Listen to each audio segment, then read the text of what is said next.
You're listening to the Inside the Mix podcast with your host, Marc Matthews.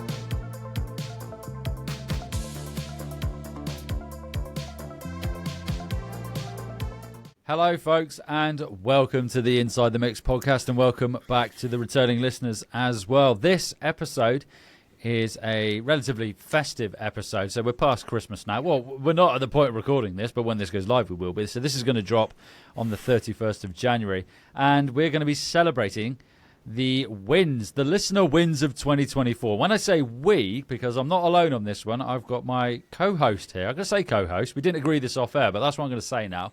Aisle 9, welcome, buddy. How are we? Oh, I'm good, thanks. Thanks for having us. No, my pleasure, my pleasure. So you've been on the podcast before, but I think it's probably been well over a year, if not more, I would say. Yeah, I haven't been on for a while. Yeah. Time does How fly. have you coped without me? Yeah. Well, this is it. I struggled to the end, clawing my way to the end of the year. And then, here we are now. So in this episode, folks, I've got, I think it's about 8 audio clips submitted by you guys, the listeners, detailing your musical wins of 2024 and a question for us as well that we're going to answer in this episode. So I'm going to preface this with a big thank you to everybody who submitted audio for this, and of course you give yourself a shout out as well. So without further ado, let's dive into the first one. I hope this is going to work. We did try it off air and it worked fine. So this is submitted by Philip from the outfit Year of the Fall. So here we go. Hi, this is Philip from Year of the Fall. My biggest music win of 2024 was definitely recording our new single Disappearing Time with my bandmate Dan in the same room. Since we live 5,000 miles apart, we usually record remotely, but meeting in California to produce it made a huge creative difference for us. So here's my question to Marc. What's your top tip for creating depth and space in a mix without making it muddy? Fantastic work ethic. An all-round nice bloke. So Indeed. Here we go. Hey, this is Bending Grid, and my win for 2024 is Hypersleep with Taya Flow. So let me know what y'all think about this track. I also do have a question for Mr. Aisle 9 and Marc Matthews. What were your wins of 2024? Indeed, yes. It's a fantastic album, audience listeners. So obviously just plug it into Spotify and you'll find Bending Grid. So I wrote this down. I mean, musically, I only released one song this year, and I wouldn't necessarily say it's my win. I kind of just wanted to release something, so I put it out there. But I think for me, my win would probably be the podcast, and that was achieving, my goal for the year was to achieve 400 downloads of a new episode within 7 days. And at the tail end of November, beginning of December, I hit that. I've been sat around 375 to 390, and then we hit it at the end of the year. So that would be my win, would be hitting that goal. And then into next year, I'm looking to further improve that. I suppose another one as well would be I dropped a free Logic Pro mixing course as well. So I did that earlier in the year, first one I've ever done. And it was well received. So technically 2 wins, but it was mainly the 400 downloads, I would say, that I hit this year for the podcast. So thank you, the listener, and everyone who's been part of the podcast. It was quite a feat. So really, really happy with that one. So I'll throw it over to you now, Tim.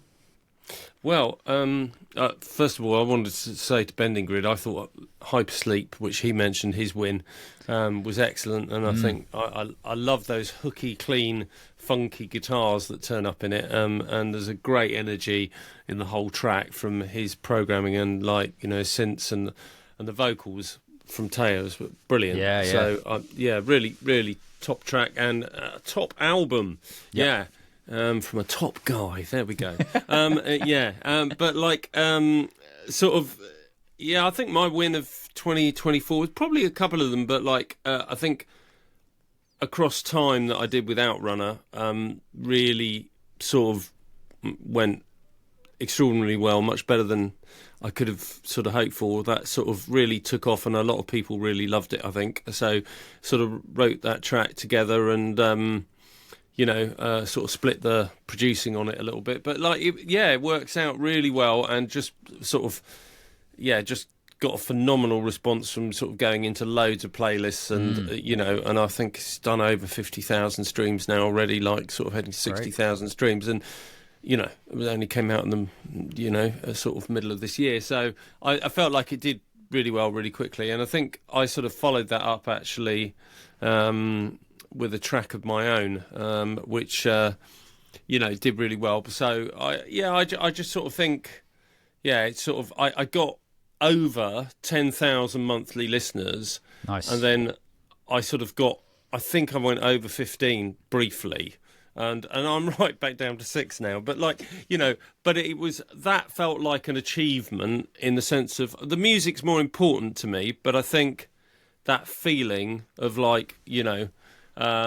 getting over that point, I had not got that many monthly listeners and got into that many sort of playlists with a tune I'd released before. Yeah. So it was nice because I sort of managed to do it both with the track with Outrunner, and obviously he had a lot of support, and then I did it with my follow-up track. So I felt like I'd sort of Future Horizon did really well, so I sort of felt that it was not just Outrunner, who's a brilliant artist, and because his support was enormous, and doing a track together, obviously, you get a lot more from good collaborations. You got both artists and all the rest of it.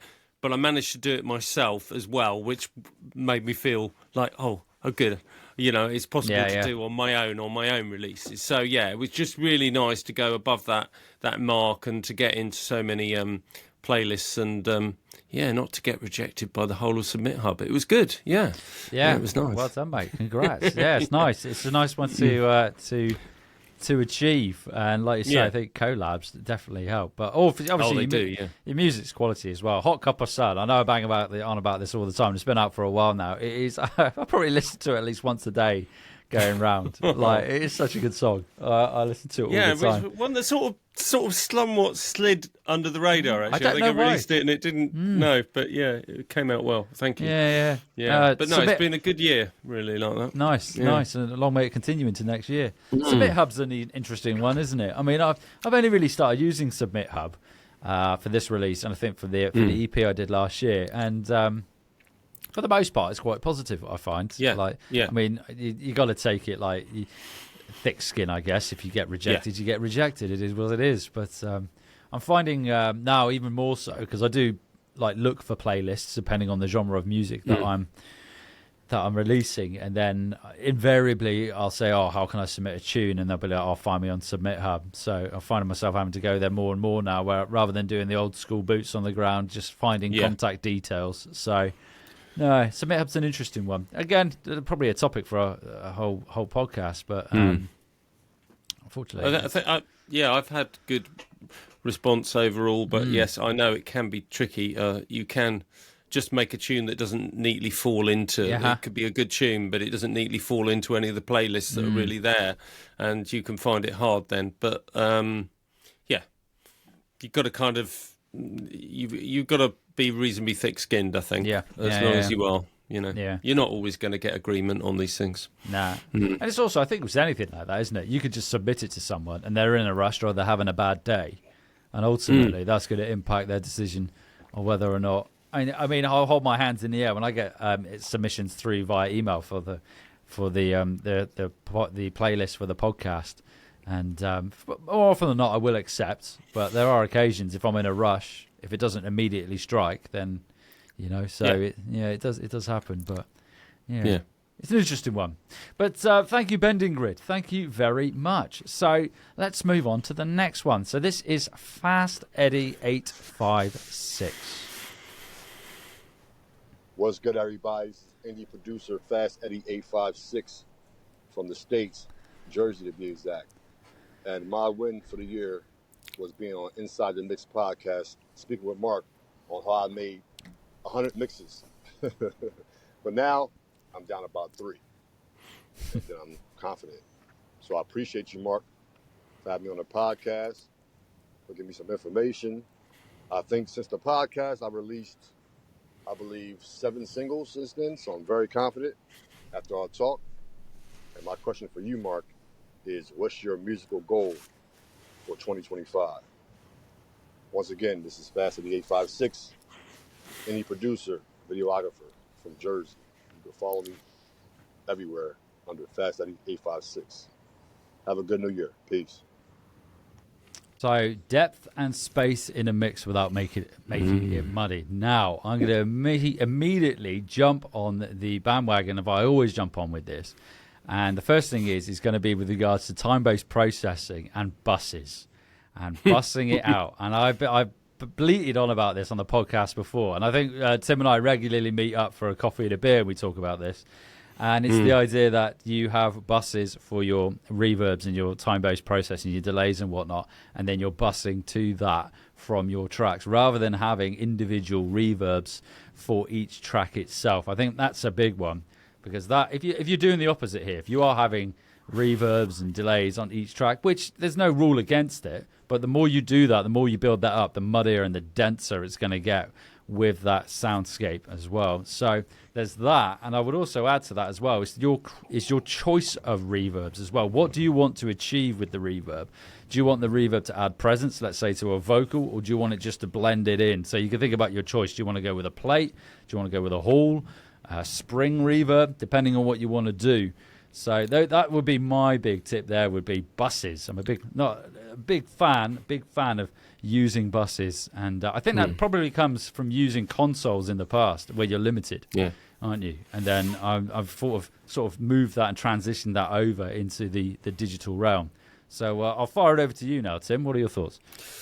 Yeah, I would second that. In fact, I'd put down one of my things was like the top tip is like make sure that your reverbs and delay returns from your buses aren't too blooming. They are not too full of bass and muddy in themselves. So you can often find, like when you've got quite a lot of reverb going on, that you can maybe sort of EQ the returns from your reverbs and take out some of the mud or low end that you don't really need in the returns. So that can help. But like actually mine was in general an EQ tip, which was when you're EQing, bear in mind that the low mids are often an area where mud ends up and it sort of builds across your tracks. So you're going to have low mid in your bass, low mid in your keys parts, any synths, guitar parts, notorious for lots of low end, mid, sort of low mid, 150 to 300 kind of hertz, that kind of region often. And you're going to have it in your vocal, you're going to have it in a kick drum, you're going to have it in a snare. And it doesn't mean it needs to come out of everything, because it might really nice in your snare drums have a lot of like low mid. But then if you've got a really sort of dense low mid in your snare drum, you might need to cut it a bit more out of your guitar or your keys parts. So it's basically to sort of like EQ, but a lot of the time it's just a little bit of subtractive EQ that kind of will vary across each individual instrument, but will often that low mid part is where mud builds up. And bass as well, sometimes you don't need a lot of bass on some things. You don't need that bass end, so you need to sort of filter that out a little bit. But mine was mainly an EQ thing, and then perhaps like working with the returns as well of your reverbs and your delays. But yeah, I'm all for the bus pass as well. The bus is a good idea. Yeah, the bus pass. I'm sure there's like a meme in there somewhere, isn't there? Or like a T-shirt. I may just get some T-shirts made up for the podcast with the constant sort of things that are mentioned on the podcast with regards like bus passes and stuff. That'd be quite interesting. Yeah. But no, EQ is very, very, very important. It's kind of like subtractive synthesis on a reverb when you're sculpting sounds. It's really, really important stuff and often overlooked. I think the general gist is just don't hammer every track with a different form of time-based processing. I suppose, like from a creative perspective, if it sounds all right, then I guess it is. But I think in general, as a rule of thumb, I think that's the way I work. Out of interest, well, like numbers-wise, I was working on a project earlier, and generally I sort of have sort of like some ambience-based reverbs, maybe a larger reverb, some plate reverbs. But I find myself fluctuating between sort of like 3 to 7 reverb sends, depending on what I'm doing. And oftentimes I don't end up using all 7, but they're there. What's your sort of viewpoint on that? Have you got a number that's usually frequent in your projects? I sort of reverb-wise, I often wouldn't have more than maybe about 4. And I actually find someone gave me this tip like a long time ago that delay. You can often use delay a lot more in tracks without getting such a sort of, sort of smearing the kind of sort of stereo and getting too dense a sort of reverberation, too long. Obviously, you were saying about lengths of reverbs as well, but so I tend to use delay quite a bit, maybe a little slap back on something, very small maybe on a vocal or something to just give it a bit of sort of a bit of body, a bit of width to it perhaps, and then use a longer reverbs, longer delays rather. But again, maybe you don't want huge amounts of feedback on them and that sort of stuff. You don't want them to get in the way too much. You don't even notice them that much, but they can really help create a sense of space on things without hopefully overtaking your mix and muddying it. So but I use sort of maybe 2 or 3 delays and then sort of 4 reverbs, maybe something like that. So it's probably about the same, about 7. And I don't use them all always, but I wouldn't have more than that very often. Yeah, I'm exactly the same. And I think what you said there about delays is important. The project that I was working on earlier, and I was finding that the reverb, I was busting it out of reverbs, and I was like, it's just sounding a bit too.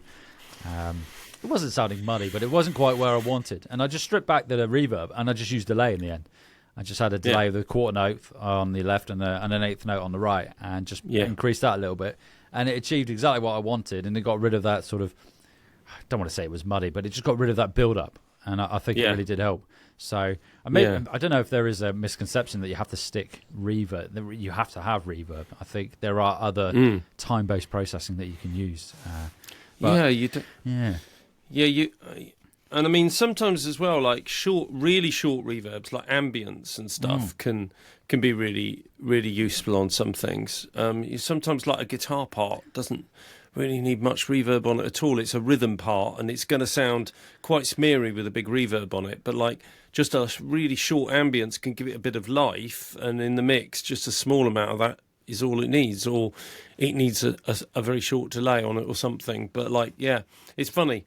Definitely sort of that kind of, I'm going to stick massive hall reverb on everything is a bit of a recipe for disaster. But then if you leave enough space so that maybe an element, like your main vocal, maybe you do want quite a big reverb on it. But if you have left space and not put that on too many other elements, then you can maybe make a feature of that and it works, But if it's on everything, it becomes a problem.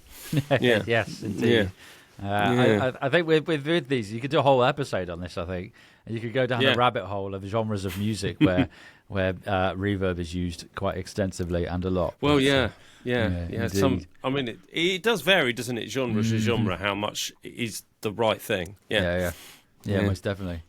Some genres just seem to be about reverb entirely, nothing else. Yeah, that's what I was alluding to. But we won't go down that. Yeah, indeed. We will. We'll move on to the next question. Thank you, Philip. So this is from Bending Grid, whose album is an absolute belter of an album. It's great, isn't it? I love the tunes he's put out this year. Lovely. Thank you, Fast Eddie. I think this is quite a nice one. It kind of segues on from our previous conversation, and that is to hit 10,000 monthly listeners on Spotify. And to do that, I'm aiming. I did set myself the task of a release every month, but I'm going to be realistic, and that's probably not going to happen because I've got a few other things happening this year. So every one release every 2 months I'm aiming for, and then I'm going to push it when it's released and whatnot. And then the aim is by the end of the year to hopefully at some point hit 10,000 monthly listeners. So that on Spotify, that is my aim for this year. What about yourself, Tim? I think that's a good aim. I'm sure you will make it as well. Thank you. I'm aiming to do a single, do a release. It could a single or an EP a month, and I desperately want to put an album out. I meant to do one last year, sort of build up to it and do one, and I've got enough kind of material hanging around easily to do it. But I have the time to put it all together has not materialised yet. But I want to, I ended up I had a really good year last year, and, when I look back at it, the amount of music I released was way less than I thought I had. So I didn't hit that, single every month thing. So I really, really like to do that. So, yeah. I mean, equally, I'd like to, as I had the good fortune of hitting 10,000 monthly listeners, I'd like to hit 20. I'd like to go further, sort of thing. But, to be honest, just be good to put out more music, I think, more consistently. I think that would be key to it. Yeah, most definitely. It's something I really missed this year, and that's why I kind of wanted to get on and release something at the end of this year, because I've been doing other bits and pieces this year, keeping myself busy, but I'd really missed actually just releasing my own stuff. And I think that's going to be a focus of mine next year, is to get back to releasing my own music. And obviously doing other stuff as well, but I think that's going to be and just being creative for my own personal gratification, and then releasing music, Yeah. And I'd love to do. I might start trying to do one a month and see how I go, but it probably will end up being two. But no, I'm sure I'd love to hear an album of yours. I think that'd be amazing. An album. Do you think? How many tracks do you think would you shoot for? Yeah, probably 10 tracks. I think. Yeah. Probably 10 to 12 is reasonable, isn't it? Yeah, I think so. Yeah, I think I've got that. If you look at all the singles I've released, but I don't just want to put out all my old singles and call it an album. I want to put out new material that's obviously not been on them. But I would feature some of them, because I think sometimes as well, it's part of the Spotify sort of algorithm where things get lost, I think. You sort of put out something, like I noticed that Miami Nights, the first track I ever put out, which, now it's sort of lost somewhere in my Spotify. It's not on my sort of top 5 or whatever. And then you just find like tracks that you put out quite a while ago do get lost. So, and I think also it's quite nice to maybe revisit sort of some tracks that you've done and go like, I think I could have done that better, or I could have changed something or done different mix, or I would have liked to do an album version of it, a longer version of it. Or, so it might be good. But I do want it to hang together as a whole piece, really, and that's the key, isn't it? Yeah, that's the key, isn't it? And that takes, I'm not don't think it's going to be Wish You Were Here, but I'm hoping that, or Dark Side of the Moon, but I'm hoping for something that's got some sort of quality to it. Yeah. I think that's the trickiest part. Having done the EP, and I've released albums when I was in the band and stuff, and just getting a collection of songs together that work cohesively and thread together properly is quite a feat, because it can be quite easy just to have 8, 9, 10 songs that you just slap into an album then they're effectively 10 singles, and there's no cohesion there. So getting them to have a cohesive set and complement one another, and that flowing theme is quite a feat to achieve. But I'm sure you'll do it, mate. I look forward to seeing how it progresses. I'm always amazed by the number of artists. I mean, small independent artists who do put out some really good. It's like that Bending Grid thing we mentioned. Like people who put them all together, and the amount of work that's involved in them, and they do it on top of their day job and everything else, and they get these albums together as well as singles. And I just think it's incredible the amount of creativity and hard work that goes into them. So, most definitely. Yeah, most definitely. Incredible. We're approaching the halfway point with wins. So I'm going to play one from our good friend Neon Highway. Doesn't have a question, but he's going to celebrate a win with us. So here we go, all the way from the Scottish Highlands. Hi, this is Neon Highway. My music win of 2024 was creating my first proper collaboration. I worked with a tremendously talented post-punk artist based in Spain. Her name is Lux Mala, a phenomenal singer, an all-round multi-instrumentalist. What happened was I gave her a backing track. She quickly added the lyrics, the melody, the violin and the vocal performance, and it's been a really successful track for us both. Lovely. It was great to see our friend Neon Highway releasing tunes again this year. He's been quite prolific, releasing some good stuff, and also taking the leap with vocal mixing as well, vocal production. So, great work, Carl. It's a great track. Yes, most definitely. Yeah. I loved it. Yeah, really, really good. So long may that continue into 2025. Get some more collabs on the go, buddy. and an avid supporter of the podcast as well. So yeah, he's been there since, I want to say, the beginning. So yeah, and he was on the podcast a few times last year as well. So big shout out to Neon Highway there, good friend of ours. So the next one, let's pick this one here. Here we go. This is going to be an interesting one. Hi, this is Dan from Electric Trains. My win of 2024 was actually finishing an album, and the first single got on BBC Introducing. So loads of thanks for the inspiration, tips and tricks that I get from your podcast. Check out the music if you can at Electric Trains. Question, what final level dB are you mastering to? Thanks so much. Have a great Christmas. From Dan from Electric Trains. Bye. So that was Dan from Electric Trains. I should have introduced that before I played the clip, so that's my bad. Slap on the wrist there. But that's an interesting question. dB for mastering. My first response to that would be I don't really aim for a dB in mastering. Don't really aim for anything, to be honest. It's kind of what suits the music, what complements the music best and gets it to the optimum level that it needs to be to portray that creative vision of what you want it to sound like. But generally, I find on average, and we were discussing this just before we came on to record this, you're looking at LUFS, Loudness Units Full Scale, and you may have seen that banded around quite a lot. You see it on the internet a lot, particularly if you dive into the forums and the threads of things like Spotify, and they'll say they have these targets and whatnot, which I implore you I wouldn't necessarily pay any attention to. That sweeping statement now, and probably someone's going to comment on this on YouTube and say X, Y, Z, but generally I don't. But I mean, LUFS-wise, again, I don't really shoot for a target, but if I had to, I would say it's usually between sort of, and this is for like synth music, so this is kind of, that synth pop, synth wave music, -9 to -8 LUFS, depending on the track itself. If I'm working on something that's more sort of EDM based, I can find that number moving down to maybe sort of like -7, maybe a bit further. Again, it's got to complement the music and depending on what it is you're producing, because you might end up actually mixing an acoustic track, in which case you don't want it to be that hot. You've got to do whatever complements the music best. But that's my thought process on it. So again, we were discussing this just before we recorded today. Over to yourself, Tim. Yeah, I mean, I tend to sort of aim around that -8, -8.5 level, but again, dependent on genre, really, that isn't right for every genre, and it is very dependent on the mix of the song, because if your mix won't really, if when I'm working with it mastering wise, in order to push it up that loud, I'm actually crushing the song and ruining its internal dynamics and its structure, and it just does not feel and sound enjoyable and a pleasant listen at that kind of level.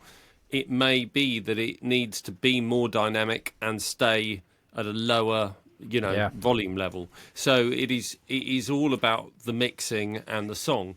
I have to say, I think the mixing is an important thing as to how loud you can, in mastering, push something. Definitely. If the mix is really good and really tightly worked out, you will find you can probably take it further in the mastering stage, level-wise, without ruining and, in fact, hopefully enhancing what is there. But if the mix isn't, some mixes just won't take that. They just won't, and you would, and I think you end up knowing that as a mastering guy. You just go like, if I push this past a point, it just doesn't take it. It doesn't sound nice. It's losing something, and it's actually going to sound better at -10, -9 something. So you've only got two things you can do at that point, which is either go back to your mixing and sort of go for better mixes, or you may find that leaving the dynamics a bit wider is better for your particular album or whatever. So I think I definitely say that to artists when they're doing their own mastering is don't crush it to the point where just bear in mind, is this making this sound better? Or are you actually ruining your initial creative vision? So don't ruin the track in the mastering. Yeah, definitely. definitely. Just because of level. Yeah. Yeah, most definitely. And I think a lot of it, like you say there, comes into the preparation for the mix itself. I mean, there's, again, it's kind of sweeping statements. You hear this a lot, like, and it is true. You don't want to fix it in the master. Whatever you can do in the mix to make your life easier in mastering, do it. And particularly as well for the mastering engineers as well. I know I've had mixes sent to me, and you stick it into something like RX Audio, and immediately you go in there and you can see the peak levels are crazy, and you can see these just random peaks throughout the mix because they've got these wild fluctuations in dynamics and volume for particular phrases. It might be a vocal that suddenly shoots up, or a snare or a kick that just comes out of nowhere. And the more you can tame that and control that in your mix, that's just going to give you better loudness potential. Yeah. The further down the line, without someone having to go in with a clipper and just shave the shit off of all that. Yeah. And then you get this horrible distortion because you want to try and push it as far as you can go. Yeah.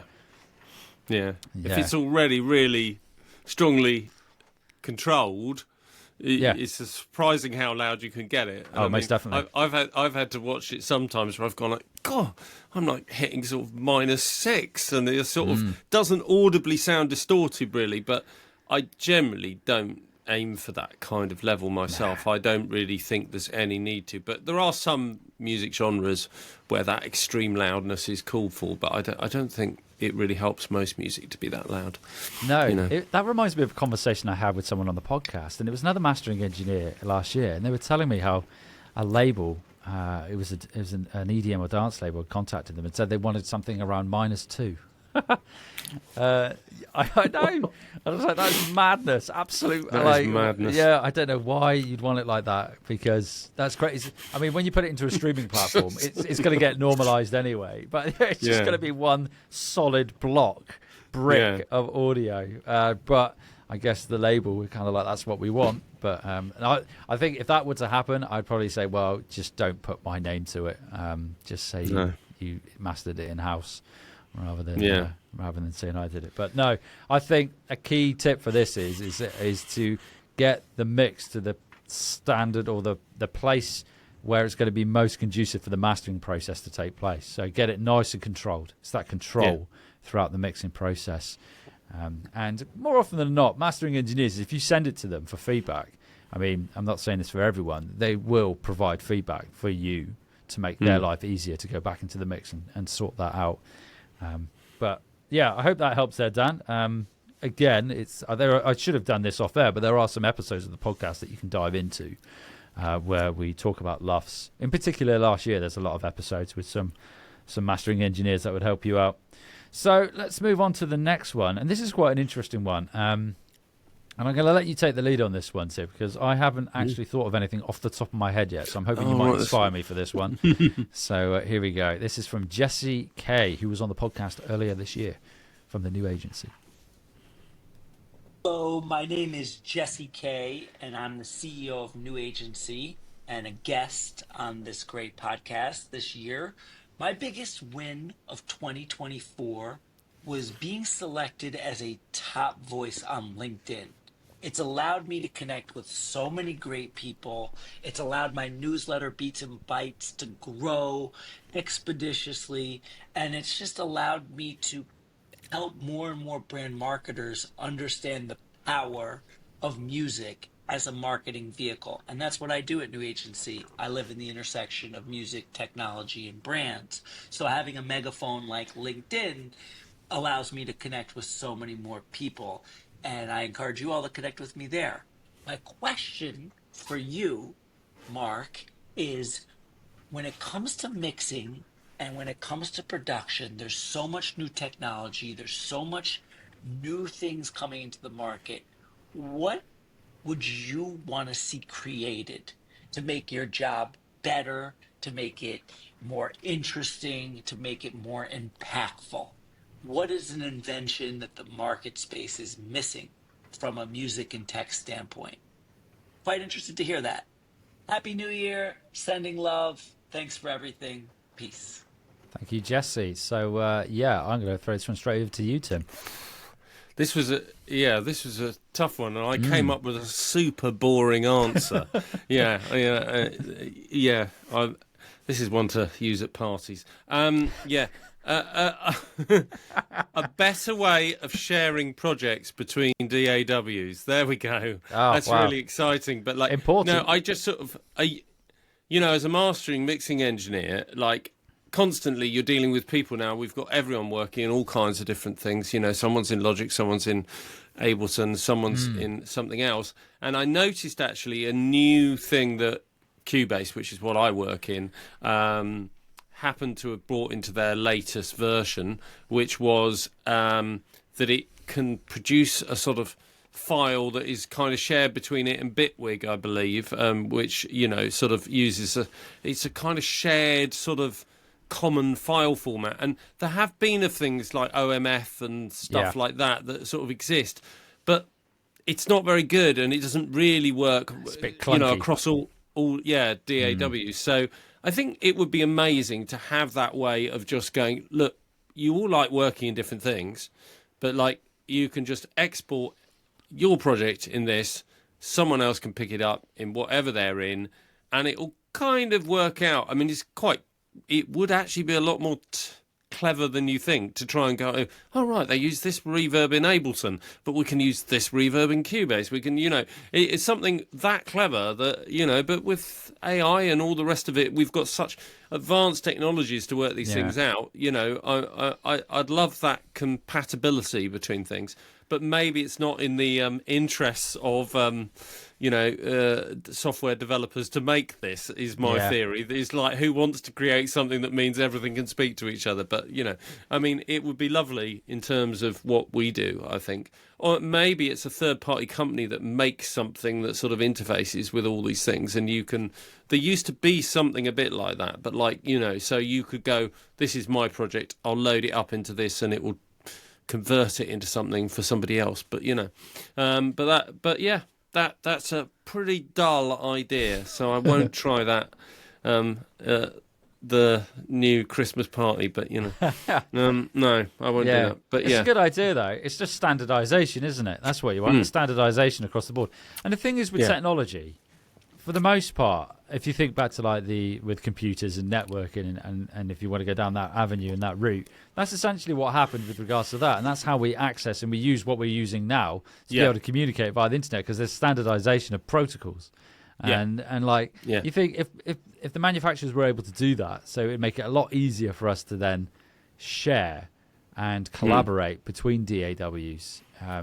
But I'm assuming they're all very closed box and don't want that to happen. But maybe, like you say, it does need that third party to intervene and say, okay, well, I don't know, some form of API access, and then I'll be able to pull it all together, and then you'll be able to do it. And like you say, with the advancements of tech, it would certainly. It must be something that could be done. But like you say, it's an interesting one for a party, isn't it? If someone says, "What are you up to this year?" More online collaboration as well, and making that easier within, so that you can be in your studio and I can be in mine, and it is possible to do it now, whereas it wasn't. But the more that could work out, so I could go like, oh, I've got vocal talent in, LA, and I just want to record them in London. Lovely. I can just sort of sit on this, and that will stream, perfectly into my DAW, and they can hear it perfectly. That kind of thing. More, being able to collaboration in general, and making collaboration easier is probably something I would love to see. Because we do it, but it's not as easy as it could be.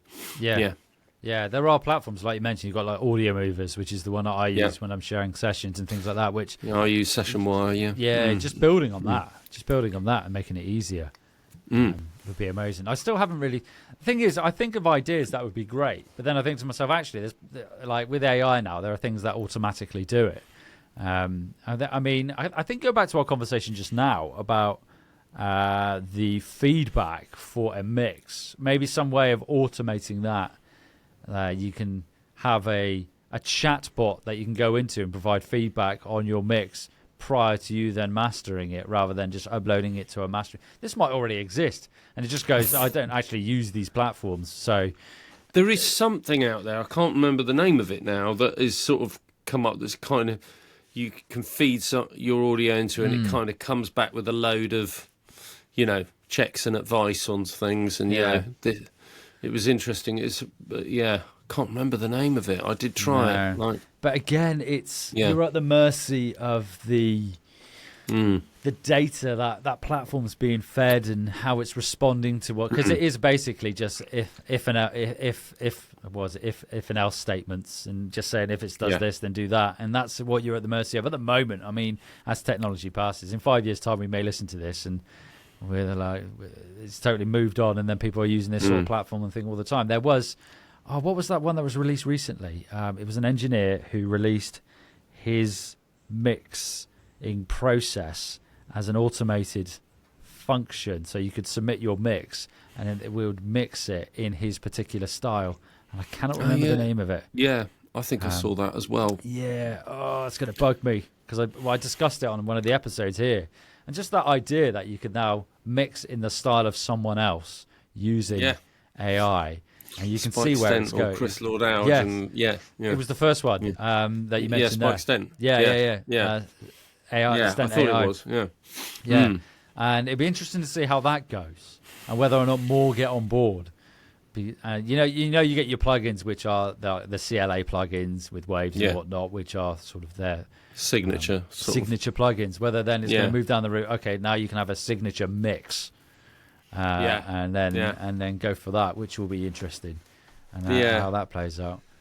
I think obviously technology moves on at such a pace that maybe these things are going to be a lot more possible than we think. But like, to a degree, you don't want to take the human out of the process, and it's why we want to.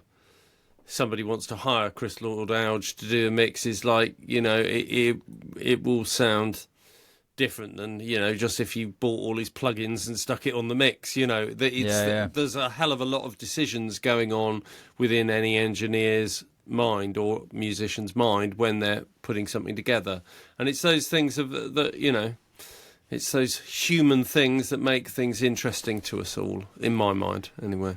It's not perfection. Exactly. I think that's. Would you strive for perfection? I don't think you do. I like having the idea that, like, whatever I put out, there are going to be subtle nuances to it that are imperfect, and I think that's what makes it. As soon as you start deviating away from that, then it becomes too clinical, too mechanical, too digital. And then to something that's just reading things by numbers rather than actually going, making that sort of creative decision. And it's a creative decision whether you have your bass up by an extra dB or down by an extra dB, and that, there's not a right or wrong. There's a what you felt at the time. 100%. That's it, isn't it? Yeah. If you think it's right, then roll with it, and then you'll soon get told by the rest of the internet that it's wrong. It's a bad idea. It's generally what happens. I'm not going to go down that very salty route. Right. Thank you very much for that one. Good question, Jesse. It was very good because it had me thinking. Because again, with technology, like I think of things, I'm thinking I'm fairly confident it probably already exists. But maybe in 2025 there'll be more. So let's move on to this one here. This is Jill. So Jill's got a question now. Let's move on. And a win. Hi, this is Jill at Roller Blue. My music win of 2024 was getting a top 30 placement for 2 of my electronic tracks in the Australian Song Contest, one in the pop dance category and the other instrumental. Here's my question for Marc. Once you have a rough mix in place, do you have a process for the order of fine-tuning adjustments? For example, do you start with panning, further EQing, or automation? Great question. And also, I just want to throw out there, it is great that these audio clips have been submitted from the United States, the UK, and Australia. And if I put a triangle and just join that, it's quite cool that the podcast sort of traverses the globe. So that's very. Thank you, Jill. It's a very good question. And when it comes to that, so you mentioned there what approach first. So with me, I always do like a static sort of mix or balance, however you want to call it, which is where I just do level and pan basically, and then just get a basic mix put together. Then from that, I then go through the instrument group. So I usually start with drums, and then go through the drums. And then if there's a vocal, I'll bring I tell a lie, actually. I usually go with drums and then bass, particularly getting the kick and bass right. And then I bring in the vocal and then build everything in around that. And generally, I start with EQ. It's usually some form of surgical EQ if it needs it. That's the caveat there as well. If it needs it, because sometimes it might not. What you don't want to do is just start EQing and compressing things because you feel like you have to EQ and compress something. Which, particularly with compression, you can go down a very destructive route if you feel like you need to put a compressor on something for the sake of it. EQ, I think less so. I'll be struggle to think of a time where I haven't EQ'd something. Don't know if that's a good or a bad thing. But no, generally it is. I usually start with just a basic balance of level and pan. And then I'll go through the drums, kick and bass, then the vocal, bring everything around that. And then I'll go through each track, do whatever processing I need to do on those tracks. And then I'll then move on to automation. Automation usually comes at the tail end when I start moving things around. Yeah, ducking things out, bring things back in, and that's automation of level, pan, and also sends, muting sends, and the level of sends and things like that as well. So that's generally that's kind of a very whistle stop tour through my workflow. I'll send it over to you now, Tim. Yeah, because I think if I'm correct in saying that the question was sort of look at your fine adjustments, wasn't it, at the end of. When I assumed, anyway, when I listened to it, that you're kind of... Because we've got another question coming up about order of things. Yeah, so that it was like... When I heard that question, it was like, that you've got your overall mix and you're making adjustments at the end. And what things... and I think the one thing that... you mentioned it, Mark, and I'm 100% the same, is that automation, to me, is the last thing. It's the last thing that comes on at that point. And, because if you automate your mix earlier, it's like you've given control to somebody else and it's busy running all these things. And then you'll end up fighting it. And then you'll end up going, oh, but my vocal's too quiet here and I need it, and I'll put this other plug-in on to make it louder. And then suddenly, just leave it all and get it all sitting as good as you possibly can in a static version, and then... reach for the automation is my tip, because I think that way you won't be fighting things too much and you can just fine-tune them when they're sitting at that point. Because if you've got your EQ right and you've got your compression right, your main vocal, for instance, should be sitting pretty nicely at that point, but it will need some finessing probably with some automation. And it probably won't need finessing with panning, but it will probably need some, be sitting in the centre of your mix. But other things, sure, you might want to sort of have, changes in the send levels, changes in the panning, changes in, volume, and that might be the last sort of thing you do. So I tend to, all of those things, will be automated at the end, and I won't automate them really until the end of the mix. So, but volume is definitely the thing. If I'm tweaking stuff at the very end of a mix, it generally still is tiny little bits of volume movement. Is this sitting in the right place? Does this need to come up or down?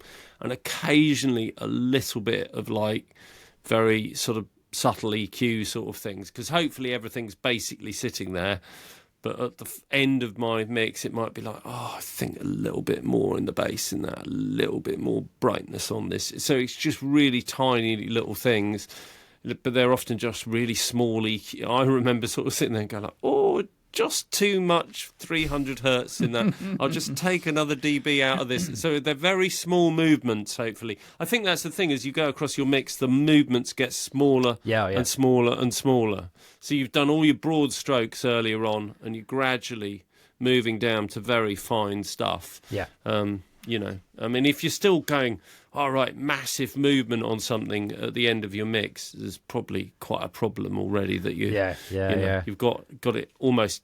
And sometimes during the mixing process, you sort of realise that you've got things out of whack or out of balance, and you almost better to go away, freshen up your ears, come back, put all the faders do it solo, sort of maybe start from building up from your drums upwards and build back into your mix if it's really got awry. But hopefully at the end of your just cramp in my leg.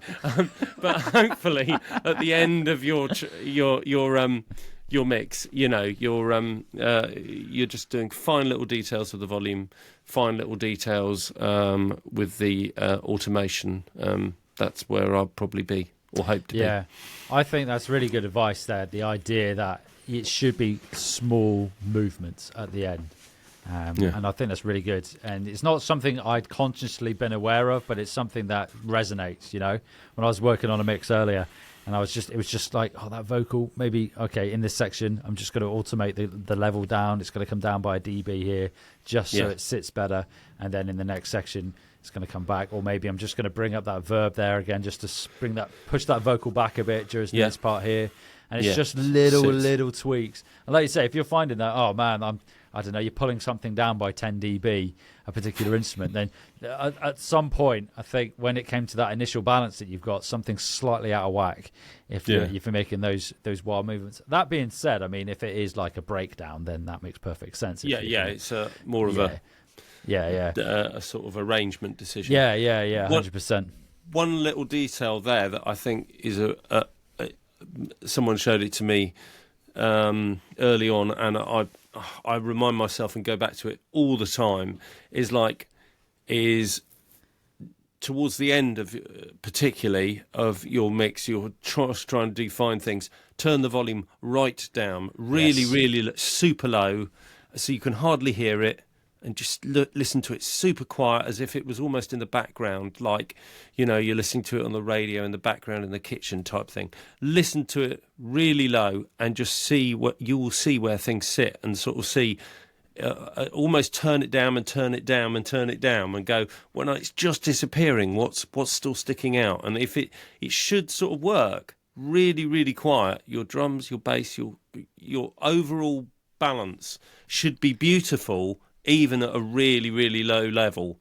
If it's not, and something's being lost or poking out too much, you'll hear it, and then you may need to just make those tiny little adjustments to sort of sit it in there. Yeah. And then turn it back up loud, and then turn it back down really quiet. And so you can just because it should work, but both ends of the scale. If it's not, it's still a problem. That's another great one. And do the same, I think, comparing, if you've got a reference track you're working with as well, A/B them at that really low level, and then make sure, obviously, you want to have a very, very good reference that you're working with, but you'll get an idea, okay, well, I can still hear X, Y, Z in this reference. That's the sound I'm going for. I'll be able to do that with mine. Another one as well, which I found works reasonably well, is if you just have it enough volume that you can step outside the room, and then you can hear it outside the room, and that's quite good for the mid-range, because you can get an idea if you can still hear everything in a balanced way outside of the room. Now, I appreciate this. This is more to, I guess, if you are like a home studio producer, because if you're in a professional setting, then it's going to be treated. You're not going to hear a great deal outside the room. But not doing carny or anything. Yeah, exactly. But if you're at home and you've got a home studio, then you'll be able to do this. You'll be able to go out the other side, and then you'll be able to hear. If all you can hear is one particular instrument. I did this, actually. This is interesting. I was listening to the radio, and my car's an old piece of shit. And basically, I had to have the heating on full whack so I could see, and it made it so that the song I was listening to on the radio, all I could hear was the hi-hat. It was just that is all I could hear, and it made me think: is that a creative choice, or is that my radio, or is that genuinely someone's mixed it so the hi-hat is that loud that at that low volume it is just pure hi-hat and nothing else? I couldn't hear the vocal, I couldn't hear anything. It was just this hi-hat coming through. So I thought that was quite interesting. But then it just goes to show that maybe some genres of music, it is just pure hat. There we go. Hats off to that producer. Yeah, indeed. I'll probably get corrected now. They'll be like, "Oh, this is a particular for this style of music," which is fine. Hat rock. Right, let's go with, we've got a couple more left, so this one kind of feeds on nicely from the previous one. So this is Kai's music win. Hey, this is Kai. My music win from 2024 was that I learned how to actually mix and record, and I started my music journey. Got my ideas into the music. I also learned how to compress really well, how to EQ really well, and just make good mixing and recording. And I learned that I need to get sound from the source and not later in the mix. My question is, in what order should I mix the whole track? Like, what, first drums, or first EQ, or first compression? I just don't know how to do that. First, maybe automation, probably gain staging. And what order should I mix vocals? Like, how should I place first surgical EQ, and then, how do I mix vocals? Thanks. Ooh, there's a lot to unpack in that question. There's a lot, yeah. It was 2 or 3 questions there. So thank you, Kai, and well done as well for getting to the place where you're happy with your mixing. I think the first part of the question with regards to the process instrument groups, I think you were referring to there in terms of what you do first. And I think I mentioned this earlier. So with me, it was I usually start with drums, and I'll bring in the bass, and then it'll be the vocal, and then mine's predominantly like synths and effects, and they'll just come in around that. So that's generally the instruments and groups that the way I work with. So I always start with a kick drum. And then bring in the other drum elements, as I say, and then again the bass and the vocal and whatnot. And I might have to play the last bit again to get the rest of the question, but I think it was to do with the order. So that's the order I would do it in. And then I think you mentioned something along the lines of the order in terms of the channel strip and settings. I think was the next part with vocals. But I think you mentioned something there about gain staging and automation. So this sort of mirrors or echoes what we had, the discussion we had just now about how you should probably leave automation until the end. And gain staging's a word that I find is thrown around a lot online, and sometimes it's misrepresented. Now, I mean, my understanding, the way I see gain staging is having the audio at the optimum level going into the plugin, if it's a plugin, or the whatever it is in your chain. It's at the optimum level going into it, and also coming out of it into the next sort of step in the chain. That's gain staging to me. Sometimes I see people refer to gain staging, and what they're essentially referring to is just overall level, is getting the levels right in a song. So for me, gain staging is making sure you're at the optimum level going through. If you go from the top of the channel strip to the bottom, and you just got optimal level. I think when you first start working with audio, I think it's the output. I know I did this when I first started years and years ago. I would neglect the output. I'd feed something into a plugin and then think, oh, it sounds great, but neglect what was coming out of it. And often you can get that loudness bias. Just because it's louder, you think it's better. And that's where gain matching comes in really, really handy. So that gain staging, you're kind of doing that throughout the whole process, and then just leave the automation to the end. But I'll throw it over to you now, Tim. Yeah, I mean, I think very similar sort of order for mixing. I will start with the drums, then add the bass, and I will start with a kick drum probably in the drums, kick, snare, hats, sort of, kind of work down through them. Something that I would say on top of this is not only should the order in which you mix sort of that you get a pattern to the order, but for heaven's sake, put that in your project when you're doing your project. So I sort of think that projects should follow as well. Like I always have my drums at the beginning, my bass, my guitars, my synths, literally the order of tracks in your mix. And mix in that order too, that you have the whole thing, and it will pay dividends. You will find mixing a lot easier, and you can grab a project from 5 years ago, and it will still have that order in it, and you'll be able to go straight into it. So, and I think it just helps as a way of working. But yes, I work in that kind of way. So it will be drums, bass, guitars, synths. Or synth guitars, that's a little bit interchangeable. But more, I would say, and I don't actually put the vocal in often until the end, towards the end. So I will almost build up a sort of backing track before starting to put the vocal in. But like, I again, I will sort of go for, on the synths and guitars, more the rhythm parts initially. So I'm trying to build up the rhythm section, the drums, the bass, and the rhythm parts, like from the guitars and the synths, or the keyboards. And then I will tend to put the vocals in then, and any lead parts, like lead guitars, lead synths or whatever, tend to play around the vocals or hopefully be not in the way of the vocals. So I will put them in maybe after that. I'm not particularly interested in the lead synth line if I've got a vocal in it until I know where the vocal's sitting. But, it's that rhythm section really that I'm most concerned about initially. If it's a track that's got a rhythm section, a rhythm feel, I really want the drums, the bass, and the guitar and synth rhythmical pads and chords and all that to really, gel. And once they're gelling, then I know that all the other parts can be made to sort of sit and work on top, or sort of sit in there. But as for order of channel and stuff and gain staging, I think I'm with you very much. It's the same idea.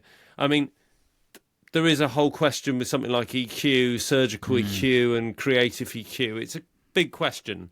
Yeah. But I would, if I'm being really particular, I would probably do my cutting EQ first, and then my boosting EQ would be last or towards the end of my chain there. So often, but that is quite a big question. So it is, and I think it all comes down to what works best for you. And I'm very much the same. In my head, the way I think, it's I'm going to get rid of what I don't want at first, which is the surgical element, then maybe some compression, and then some creative EQ, I guess you would call it, then sort of like that tonal compression. This is a very, very sweeping generalization here.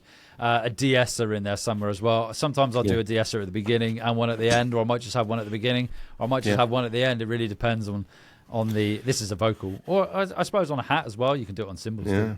And it really depends. But generally, I think, I'm with you on that one. I think surgical EQ first makes most sense. And then there are all kind of clever mystery things like de-essing your reverb returns, so like there's all kinds of sort of advanced sort of stuff which you can get into. I'm not saying you have to do that to make a nice mix. I'm sure you can survive without doing that, but these are definitely sort of things that you might end up with. But I think you're right, it's that getting out stuff that you don't need in there, because before you hit your compressor is generally, not everyone believes in that, but I can see the sense in it that your compressor is going to be made to work a lot harder if you've got and be triggered by all this sort of low end energy maybe that don't actually need in the particular channel you're listening to. So you might take out that energy, that actual sound. Maybe you've got low end rumble on your vocal or something, and you just go, I don't need that in the actual vocal. So I'll take that energy out, and then my compressor will probably be a lot gentler or more controlled because I don't have all of that triggering it.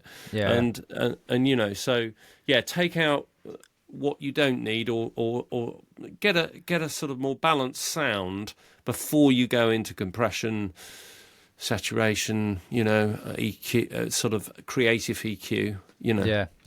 I don't know if it was that clip, so apologies, Kai, if it wasn't in yours, but I think you mentioned about getting a better recording or getting it right at source. I think it was that one there.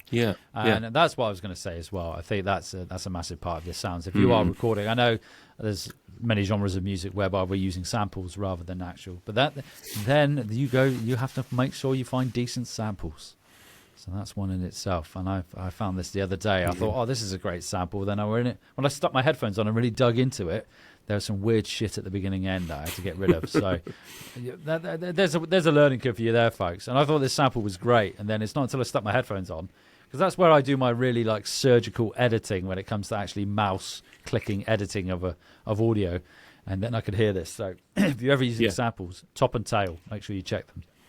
I nearly let that one slip through. But getting it right at source. Because what I was going to say is, you've got to think, this goes back to what you said earlier about de-essing the send on a reverb. You think back to all these amazing records that were made sort of like 30, 40 years ago, where they were using much fewer elements to put these mixes together. But on reflection, they were probably getting it right at source versus what we... it's quite easy now to think, I'll roll with that and I'll fix it later, which you probably don't want to do wherever possible. But that's a classic one I see online all the time. You see tips and tricks people put out. And the classic one is someone will say, do this, this, and this for this vocal or whatever. And then you'll see the comments saying, just re-record it. Just re-record it. Or like, record another one. Record another version. Record an overdub. Record a harmony. You're like, well, I don't have that option right now. So sometimes you don't. And then you have to make do with what we have, which is quite a lot in the digital realm. But... No, great question, though, Kai. Very, very good. So in the interest of time, I think we'll move on to the last one now, which is another Kai. This is Valley Lights, who has been on the podcast before, a full rotation of the sun ago, and it is going to play now. Hey, this is Valley Lights, and my biggest win of 2024 was getting out and playing live music. My first show was called Escape from LA. Played it with some amazing musicians like Slack Machine and Missing Words. I then went on to do a summer series of concerts called Summer Nights, which was an amazing success, and it was so beautiful to meet all of my friends and fans and meet new amazing people. I want to ask Marc, what do you suggest for musicians who want to get out there and start gigging, start playing shows, and start playing live music where all the magic happens? 2025 is going to be amazing, guys. Stick around. If you've enjoyed this episode, I want to hear from you. Click the link in the episode description. Click the SpeakPipe link and leave me a 30-second audio message. It doesn't have to be 30 seconds, but up to, detailing why you enjoyed this episode and why you would recommend it. And also, give yourself a shout-out. And as an added bonus, each month I will draw a lucky winner from a virtual hat to win a coffee voucher on me. And if you don't like coffee, just give it to someone else and pretend you gave it to them. So click the link in the episode description, and I cannot wait to hear your episode recommendations. I'm glad I put that one at the end because I like the way you ended that one there, Kai. That was a great way to end or to have with the last comment there. So well done on the gigs as well. It's something that I do miss profoundly, gigging. It's probably been over 10 years now since I last gigged, and before that I was gigging a lot. So I do really miss it. My advice, I mean, I've been out of the scene for quite a while, to be honest, when it comes to gigging and rehearsing and practicing with other musicians. But way back when I did it, it was, I think I found my band through the local Trade It, which is it's not even a periodical, it's like a newspaper, which you just... It puts up like trailers and caravans for sale, and I put an advert in there trying to find some other musicians, and somebody responded, and then I joined. We got together, and they become great mates of mine, still friends of mine now. And then we went on this journey with this band for ages. But obviously, I mean, we have better things to do now rather than use our local ad trader or Trade It to do that. But I think notably for me, and this is something I'm going to do more of this year because I want to work with local artists, not to gig, but just to work with them and like singers and get them on some of my tunes rather than going down the international route of sort of something like Vocalizer or these other platforms where you can find top liners. And I think the best thing to do is just embed yourself and start networking in your local, air quotes, watering hole of musicians. So, I mean, if you go on Facebook or something like that, you can find these groups. Like I live in a city called Exeter, and there's like Devon musicians, Exeter musicians, and you can go on there and there will be a plethora. Every day there are people commenting saying they're looking for this musician or they're looking for musicians to do X, Y, Z. And that's a really good place to start, I think, to meet musicians. And I think I remember when I first started with the band, and I only really progressed and got better as a musician when I started playing with other people. And got out of my silo in my parents' shed, and then started gigging with other people. So yeah, my advice really would be is just to, I mean, it's easy as an extrovert or someone who it could be quite hard if you're introverted, but it's just to break beyond that barrier and just talk to people online. Everyone's really nice for the most part, and then go down these watering holes and just meet local people, go to gigs. and then it will all really snowball from there. That's my thought process. I have been out of the game for a while, so it may well have changed. Yeah, I'll throw it to you now, Tim. Well, yeah, I did at one point do an excessive amount of gigging, and I sort of do know what it. I sort of felt like I spent 18 years constantly on the road at one point in my life, so it was great. I don't, I loved it. But I have been out that loop a little bit, although I did, I have done a bit of synthwave live gigging, which I really enjoyed. Yeah, you were indeed. And I'd like to do some more actually. Hopefully, I will get to do some more live stuff soon, because I've got a fantastic drummer in Stu, my mate who plays with me, and a couple of other awesome mates who I'd love to get involved. So yeah, I'm fortunate. I've got kind of a really good backlog of, or sort of back catalogue of sort of musicians who I know, in my little black book of sort of cool musicians. It'd be nice to sort of, in Rolodex. It would be nice to get involved in the projects and do stuff with. But and I know that what you're saying, Mark, some people don't really have that, and they're trying to sort of get out and meet other musicians, and that's sort of side that you really covered there. Trading or whatever, that's the way to go. Yeah, trade it. Yeah, I don't even know if it's still going. It might be. Facebook Marketplace, yeah, Gumtree, It was kind of like the paper version of Gumtree. I haven't used Gumtree in bloody years either. I remember selling some equipment on there, some old band equipment, but you too can find a room full of bed bugs, but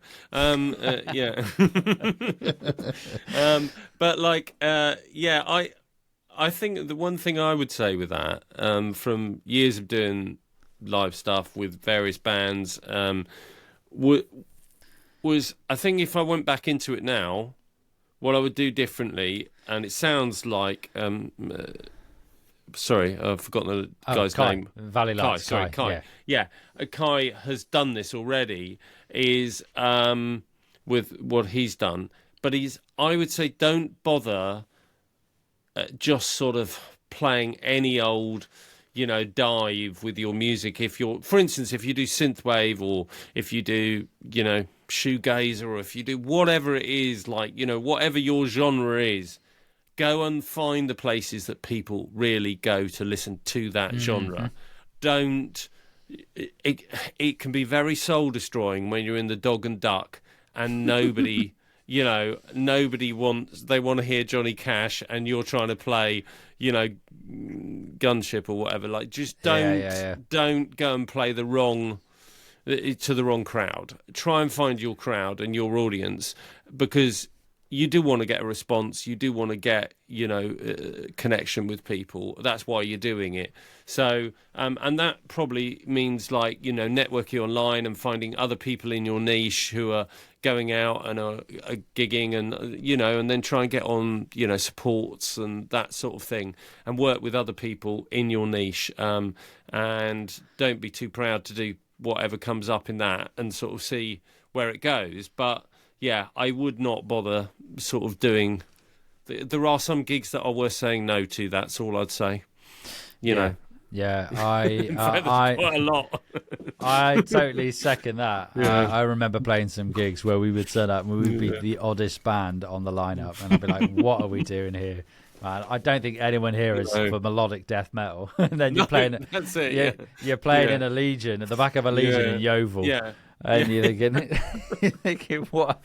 Oh, why are we here? Why are we here? Yeah, why are we here? And, and you don't want to be there. You want to be doing some sort of, metal kind of sort of night of lots of bands in sort of Bristol or whatever. You want to be hitting and finding your audience. So not every gig is worth doing, but I mean, it does. It is an amazing thing when you start doing gigs and you really get a good response. It's awesome. Yeah, most definitely.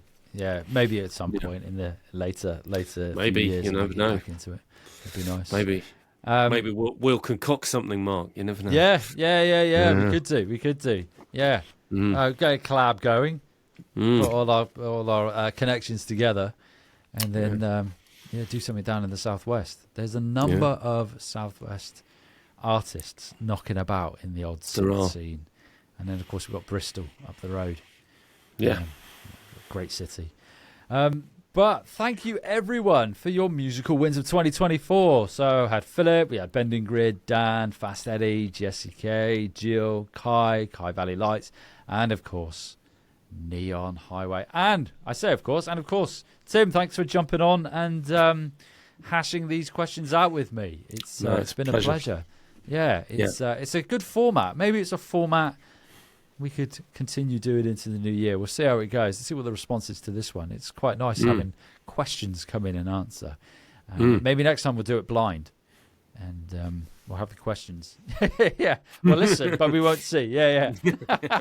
And we won't listen to the questions beforehand. But Tim, it's been an absolute pleasure. This is going to come out on New Year's Eve, so I'm going to wish you a festive time. Have a great festive time.